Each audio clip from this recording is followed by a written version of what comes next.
Bonjour. Bonjour, Monsieur Daniel. Alors, Madame le ministre, quels sont aujourd'hui vos rapports avec le FMI? Bon, je dirais qu'on est en train de repartir parce qu'après la dernière revue jumelée du mois de juin et du mois de septembre, je pense que suite à cette revue, là, on a eu une conférence de presse où quand même on s'est félicité des avancées et notamment de la sortie des rapports provisoires. Et les relations peuvent être meilleures, on peut le dire quand même. Ben, j'avoue que ça peut être meilleur, mais ça viendra. Vous savez, dans les relations publiques, il y a des hauts et des bas et je pense que c'est une question de compréhension. Et là, je pense que là-dessus, on est en train d'avancer, on fait un petit bonhomme de chemin. Depuis notre retour des assemblées annuelles, je pense que les lettres de confort ont pu être délivrées aux différents partenaires qui nous accompagnent d'habitude en matière d'appui budgétaire. Et sur la base de ces lettres de confort, les uns et les autres ont commencé à s'activer pour préparer leur appui budgétaire, global ou sectoriel. Bon, le Fonds monétaire même, le dossier est prévu pour être connu du conseil d'administration au 1er décembre. La Banque mondiale, elle prévoit de monter au conseil d'administration le 18 novembre. Donc, nous pensons que les choses avancent. Alors, le problème quand même, il y a eu deux rapports récemment ici, madame, le rapport du vérificateur général, le rapport de la Cour suprême, sur deux dossiers essentiels, l'équipement militaire et le dossier de l'achat de l'avion. Et un seul mot vient, on parle beaucoup de surfacturation, madame. Vous démentez, vous reconnaissez, le ministère de l'économie a joué un rôle essentiel dans l'acquisition de ces biens de l'État. Bon, je vais peut-être commencer un peu par mettre ces rapports dans leur contexte. En réalité, ces rapports sont venus de la mission qu'on a eue au mois de juin pour vraiment renouer avec le Fonds monétaire. On a fait un mémorandum dans lequel nous avons convenu avec le Fonds qu'on allait faire auditer ces deux contrats qui ont fait l'objet de tous ces problèmes. Et nous pensions que vraiment cet audit nous aurait permis de corriger des lacunes réglementaires éventuelles qui existeraient et en même temps, s'il y a des comportements déviants aussi, les souligner et puis voir ce que l'État doit faire comme action récursoire à ce niveau. Donc, par rapport à ça, je pense que la sortie du rapport du vérificateur général, ça a un peu créé de la confusion par rapport à un certain nombre de montants qui se rapportent à une soi-disant surfacturation. Thème d'ailleurs qui n'existe pas du tout dans notre législation actuelle en termes de droit commercial, en mesure où le commerce est libre au Mali, les marges sont libres, les prix sont libres, l'État n'a même pas le droit de fixer ni de plafond, ni de prix plancher, ni d'encadrer les marges. On peut juste avoir des marges consensuelles. Dans ces conditions-là, parler de surfacturation, nous pensons que c'est un peu osé. Mais au-delà de tout cela, nous pensons que l'avantage de ce rapport, c'est que ça nous donne l'occasion de prouver la volonté de transparence que ce gouvernement a. Le chef de l'État, quand il a pris fonction, il s'est fait entourer d'hommes et de femmes que nous sommes pour l'aider à avancer, à délivrer à la société malienne son projet qu'il leur a promis. Et dans ce cadre-là, il nous a instruit de ne rien faire qu'on ne puisse justifier en public.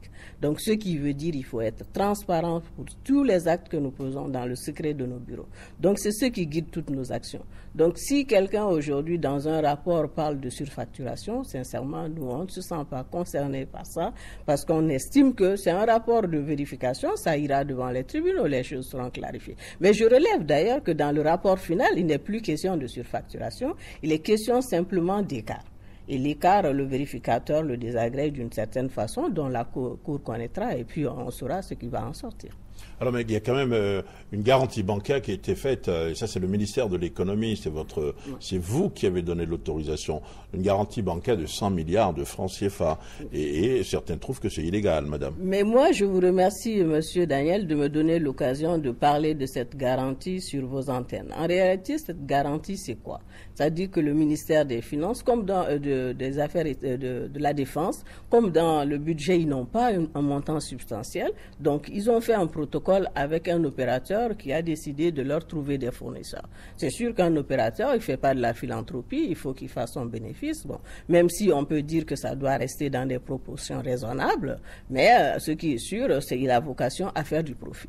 Donc, ils ont fait ce protocole et la banque qui devait les accompagner, le montant du protocole étant au-delà de 69 milliards, ne pouvait pas le faire seul. Donc, il devait faire une syndication de banques.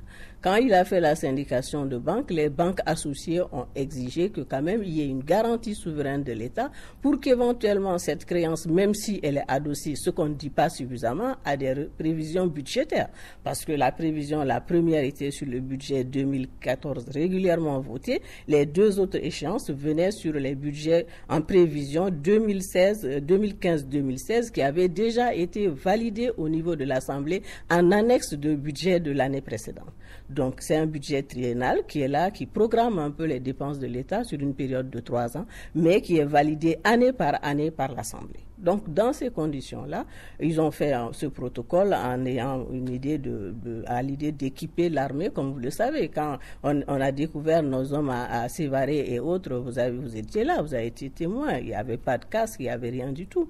Donc, le ministre était dans cette logique et nous pensons que le ministre était fondé à l'époque de poser cet acte-là qui conduisait vraiment à mettre l'armée malienne dans les normes. Maintenant, le montage financier, c'est vrai qu'il faut être vigilant, il faut tenir compte des intérêts de l'État.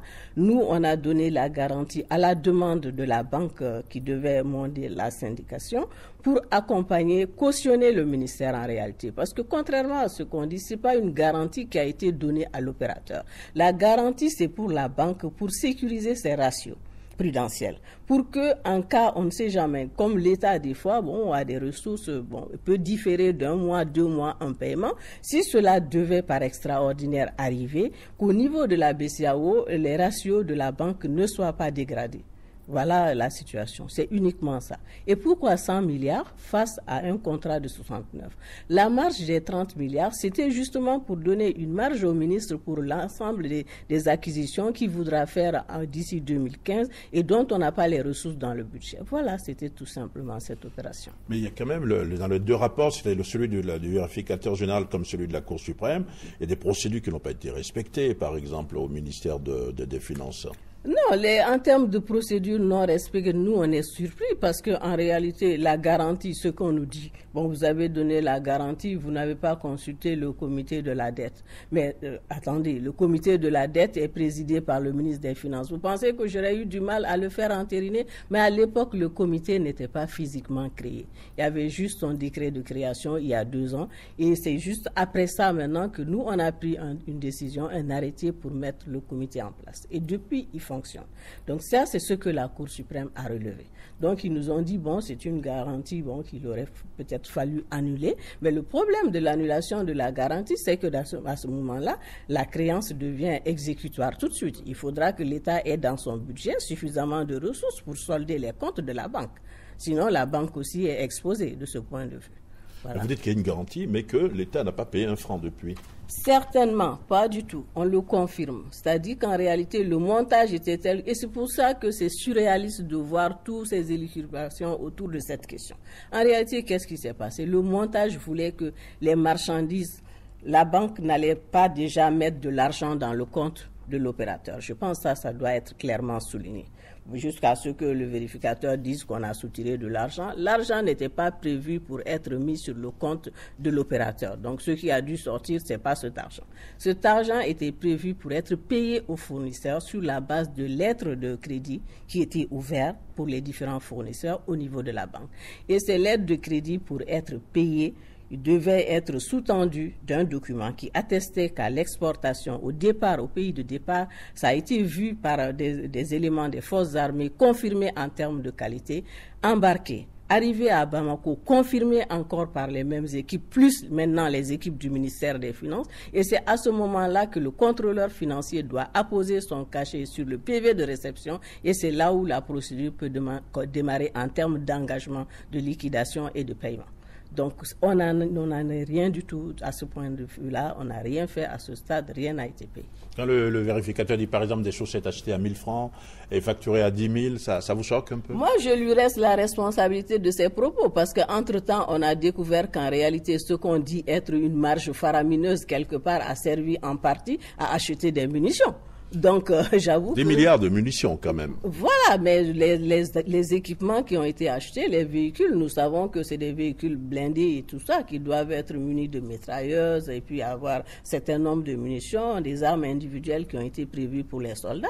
Je pense que les munitions étant prêtes à embarquement pour le Mali, je pense aujourd'hui, l'opérateur nous dit qu'il n'attend que l'autorisation de la CEDEAO que le gouvernement doit lui donner pour faire venir les marchandises.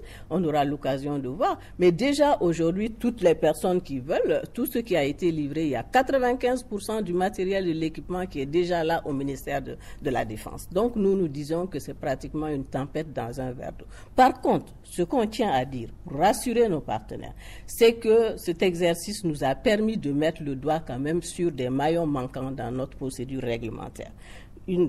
Un point sur l'arrêté en matière de paiement des dépenses avant ordonnancement, ça c'est le cas de l'avion. On a dû le payer parce que là, l'appréciation était du ressort du ministre. Et même là, ça reste du ressort du ministre parce que maintenant, c'est un arrêté. C'est ce que les textes de l'UEMOA disent, c'est ce que notre loi de finances dit. Donc, on a fait cet arrêté qui n'est pas là depuis les années 60. Nous, on l'a mis en place. Deuxième chose, par rapport à l'article 8 du Code des passations de marché, on a pris un décret pour encadrer tout ça. Ce qui n'est pas le cas, même dans certains pays développés, on l'a vérifié dans leur arsenal juridique, ils ne l'ont pas. Ils ont la dérogation, il n'est pas encadré. L'appréciation, l'opportunité de placer une dépense ou une transaction sous cette discrimination relève de l'autorité simplement de l'exécutif du jour, dans la plupart des pays développés. Mais je comprends quand on est un pays qui a besoin de ressources extérieures, qu'il est important que nous montions patte blanche. Excusez-moi l'expression, mais c'est bien ce que nous voulons faire et c'est pour ça que nous tenons à dire à nos partenaires, n'ayez aucun souci. L'argent, les francs que vous mettrez dans le Mali sera justifié au centime près. Le gouvernement s'y engage, le ministre de l'économie et des finances s'y engage derrière le président de la République parce que ce sont cela les instructions que nous avons reçues. Alors quand même, la société civile malienne n'est pas contente et elle l'exprime aussi, Madame le ministre. C'est vrai, vraiment, Monsieur Daniel, je pense que la société civile, mais je commence à faire la part des choses entre la société civile. En réalité, nous connaissons de vieilles organisations de la société civile. Payez ce que vous publiez, etc., entre autres. Un autre Mali, un autre monde, etc., Alliance pour un autre monde. Autant d'ONG qui sont là, de la société civile, qui n'œuvrent que pour le bonheur du Malien moyen. On ne les a pas beaucoup entendus sur ce dossier. C'est dire qu'ils ont du discernement. Mais des ONG nées en 2012, qui montent au créneau, qui se disent observatoires, j'avoue qu'il y a quelque chose à voir à ce niveau-là.